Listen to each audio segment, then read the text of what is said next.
You're listening to Let's Talk Jobs, where we give you practical insights into jobs and careers. Today, we're going to talk about how to deal with imposter syndrome. Now, if you're not familiar with what that is, it's defined as feeling incompetent or unqualified, even though there's evidence to the contrary, right? And so for me, that happened at LinkedIn, where prior to LinkedIn, I had to experience all facets of web marketing, whether it's on the strategy side, user experience, design, testing, development. I had enough under my belt to allow me to succeed at all the previous companies.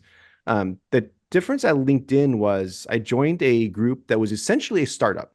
And now it's LinkedIn Learning. Everyone knows what LinkedIn Learning is. It's part of the Talent Solutions portfolio. When I joined LinkedIn, they had just acquired lynda.com.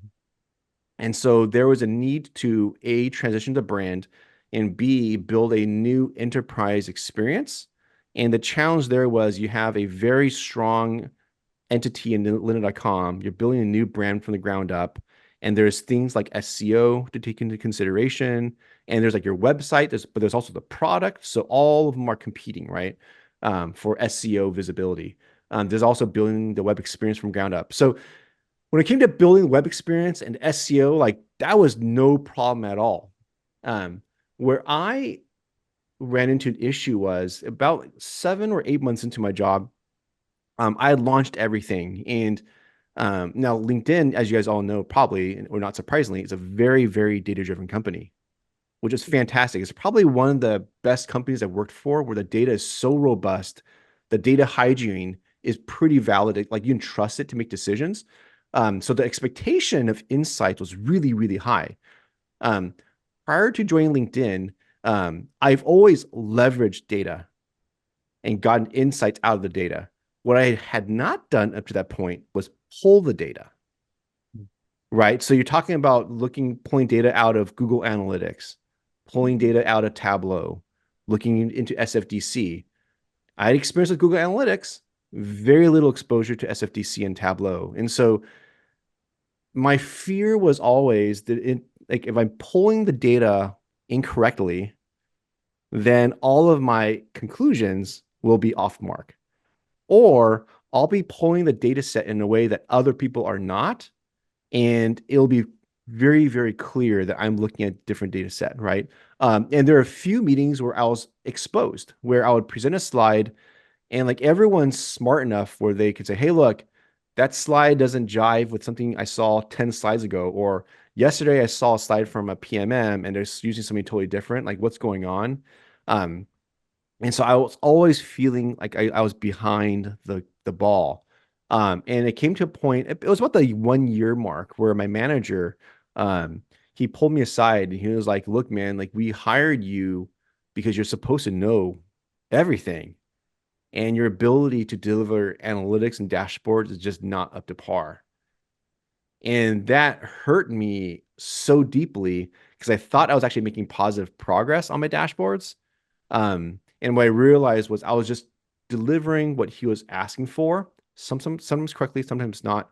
What I was not doing was bringing anything additional to the table. And so I feel like I wasn't providing any value. So I really questioned the value of my employment at that time. Um, and remember, this is a company where when I came in and interviewed for the job, the senior director interviewed me as well. And the questions that they asked were so in the weeds and specific. They clearly understood my role. And so essentially I was surrounded by people who I looked to my left, looked to my right. I basically came to the conclusion that everyone could do my job. And I wasn't sure why I was there, right? And so I entered a period of depression. And that was the first time in my career that I felt this way. And it wasn't until a change of managers where it totally flipped around, where he came in and I decided to kind of like in a previous episode, we talked about kind of getting to know our limits when you're feeling in over your head.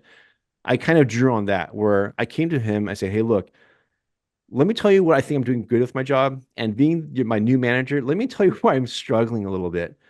Here's what I'm trying to do. And here's the output I've been creating. And here's where I think I'm doing wrong. And here's where I think I'm doing things not so well. I could really use some advisement. for him, it was also his first time running a digital organization. So he was doing PMM before, now he's in web. And so now the situation is different. We're kind of self-discovering it. He sent me to a lot of resources because I was very articulate about my shortcomings. And then got proactive. I was like, hey, you know what? For my OKRs or objectives and key results of which my performance is measured by, I want to add some things on there that are skills based because I want to be held accountable to this. And I also want you to know I'm serious about overcoming these shortcomings. And so part of it was like presentation, pace of speech, slide design, and then analytics. So those are all things I end up putting on my OKRs. And that was the way that I was able to kind of break through that.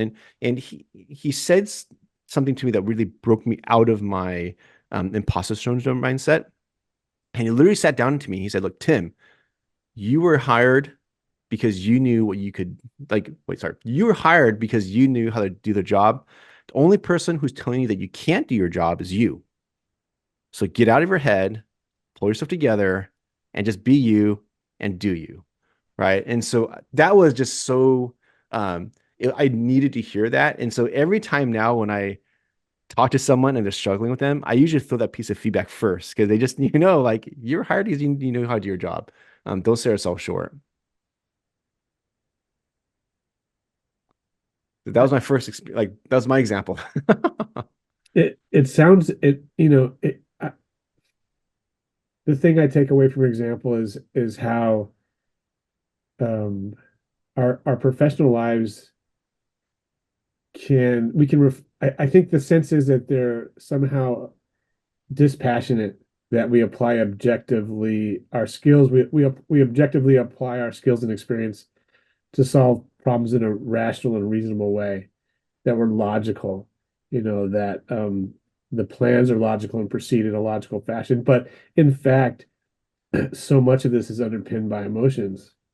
And so when things go awry, why wouldn't we take it personal? And I think that's okay, because that's a reminder, if we have ever forgotten, that emotions are really at the heart of so much of who we are as people. And yeah, just really struck me how, clearly you have a lot of experience, Tim, and you've achieved a lot of success in your career, and yet you had this experience that hurt you deeply, as you said. It was painful. It was emotionally painful, and I can imagine, you sought out, various ways to kind of both find answers, but also find consolation for that. And I think it's just something for folks out there that feel like they need to be perfect, that, perfection is really impossible. It's sort of a non sequitur when it comes to just people in our careers. Anyway, do you want to share your imposter experience, Troy? Yeah. Well, I mean, just thinking about it a little more, honestly, it's every day, right? In what I have been doing almost exclusively for the last 5 years is ghostwriting. And that means basically pretending to be somebody on some level, right? And that process is always a little bit uncomfortable, but it's especially uncomfortable at first. Over time, if I have a long-term client, that's always the best, because I get to know them and I can really start to sort of hear their voice in my head, right? But the first time can always be a little bit daunting, painful, nerve-wracking. Like, can I really pretend to be this person? The best example, maybe the most overwhelming example, was this post or this article that I wrote that ended up getting placed in the Financial Times, which I'm really proud of. But it was it was writing for a really well-known British philanthropist who had started an institute that focused on digital access back in the early 2000s. But I wasn't working with her directly. So I was working with a VC that sat on the board of that foundation, with this person. And so she was basically my point of contact for ghostwriting for somebody else. So I was going, it was like the old, the game of phone, right? Where you pass the phone and it's, the two generations later, the story is totally different. And anyway, so it's a really uncomfortable process, but I had to keep reminding myself that even though I'd never met this woman, I was writing for, a different dialect of English, in British English. I knew a lot about the evolution of technology from the period of this institute because I'd been working in technology ever since then, and certainly was aware of, the rise of social media and the big challenges of misinformation, disinformation, and some of the things that we wanted to cover in the piece. And I had to let go of the tone of this might not be perfect, but I know how to string together a story, and so that's what I did. And I submitted the draft and to my VC contact that was here, and it eventually worked its way to the philanthropist. And the feedback I got was really positive. Still never had any direct interaction with her. They did change a little bit of the California English, if you will, to British English, but the core of the story, the thread was there, and I'm pretty proud of how that worked. And I guess the takeaway is, again, it's easy to feel overwhelmed. It's easy to feel like an imposter. It's a very emotional and natural response to being uncomfortable in certain situations. But again, I was hired for a reason, for my experience and my abilities, and I had to let go of the idea that I was actually going to be this person that I'd never met, right? And just do the best that I could with the tools that I had. My experience, just if I could jump in, is uh, maybe more of a view of my experience over many jobs, as opposed to like one job where Troy, you felt perhaps that you weren't sure how you were gonna show up for it, and then you overcame that. I had an experience a few years ago where um, Snapchat wanted to hire a content strategist, and in their kind of world, content strategist is sort of like a creative director, copywriter person who uh, comes up with campaigns and concepts and manages teams of writers and designers and producers to create the assets. And so um, whatever they might be, digital ads, email campaigns. So I was recruited at one point, and the rate was too low for me, so I turned it down. And then they came back to me maybe 6 months or 9 months later, and they said, the hiring manager loves your experience. You had all this experience at Google. They want you. And so I asked for like twice as much money, and they agreed. And so I was given a contract. It was I wasn't hired full time. I was came in through an agency, but essentially it was like a 6 month contract. And I started contributing, and feedback was great. I, check-ins with my manager, and they were always positive. They were happy with my performance. They brought in a new manager at like a level below the VP or the director. I forget what the title was. And this person was great. I think they had a great instincts and experience, and all of the people at the management level had come in from Facebook. Facebook had like laid off many people in the content group, and they all kind of, well, and this team had been staffed, many of them at the managerial level, by ex-Facebook folks. So they all had a certain like approach to management, which was consistent positivity, but I always felt like I wasn't really getting the full story. It was sort of always framed, but never really honest in a way. I don't want to necessarily put that out there, but my sense was there were things that were framed in a way that were not necessarily the full picture. And that proved to be true in that over the course of a few months, my contribution I felt was still at the same level. I was running campaigns and sort of a lead. with a number of um, contributors that were working with me on specific projects. And I remember I had a meeting with my manager, this new person, on maybe a Thursday, and checked in on my performance toward specific goals and things like that. And she's like, "You're doing great. You're doing a great job. Keep doing what you're doing." And the very next day, I got fired, and I was devastated. And it wasn't as if I had never been fired before, because of the creative things happen. Business climate changes. It's a subjective. Um, it's a sub. Your work and the reception of your work is often based on subjectivity and bias and all sorts of things. So I really never know, and I don't to this day know why. In fact, I was fired, and I had talked to other people in the group that had stayed on, and they didn't know either. The fact is, I won't ever know unless this person reaches out to me, which I doubt they will, because I tried to connect with them on LinkedIn and they never accepted it. Um, so, whatever the case may be in terms of the managerial approach, right or wrong, they did what they had to do. But I was left with this feeling like, despite all at that point, I had been in the business for more than 2 decades. I had lots of wins, lots of achievements, lots of successes, won awards, things like that. Started a business, an agency. And yet, for some reason, it didn't work out. And it made me feel like a fraud. It made me feel like I didn't know what I was doing, even though I had all this success, that maybe it was all a lie. Maybe it was all just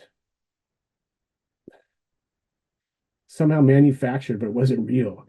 And, I've come to realize that that's part of my perfectionism and my need for everyone to like me. And in business, that is a really hard. You're going to be disappointed if you go into a job with the expectation that you're always going to do everything right and everyone's going to like you, let alone love you. It's just never going to happen. Some people will love you. A few, maybe if you're lucky, will really love you and love what you do, and you'll stay in relationship with them over many jobs. Or, you two are great examples in terms of my career. When we started working together, I know I was at Logitech from 2006 to 2012, and I met both of you there in that time period, and we're still talking. So it does happen. I just think the imposter syndrome, if it is a syndrome, I guess that's more of a clinical term, but um, I don't always have these persistent feelings of self-doubt, like I'm going to be exposed as a fraud. They come and go. I have experiences where they're more poignant than others. There's probably, good reasons why I wasn't meeting whatever objectives they had. Maybe I was too expensive. Who knows? But the thing is they become part of your story, and I think they become part of your story of resilience. And whether it's imposter syndrome or feeling like you're in over your head, or fear of failure, these things help demonstrate how you can walk through the fire and come out, a little bit burned, but a little bit more experienced in the process.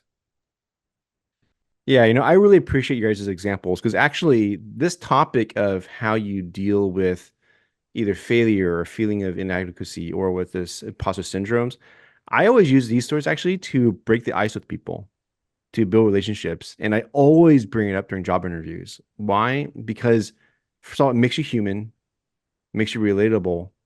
And there's acknowledgement of growth in going through this process of building your own story, right? And so for anyone who's dealing with this, just remember, like, you are hired because you are capable. Now, circumstances may make you feel like you're struggling, or your emotions might be tied to the circumstance, but no, always come back to your core self, knowing that you've got what it takes.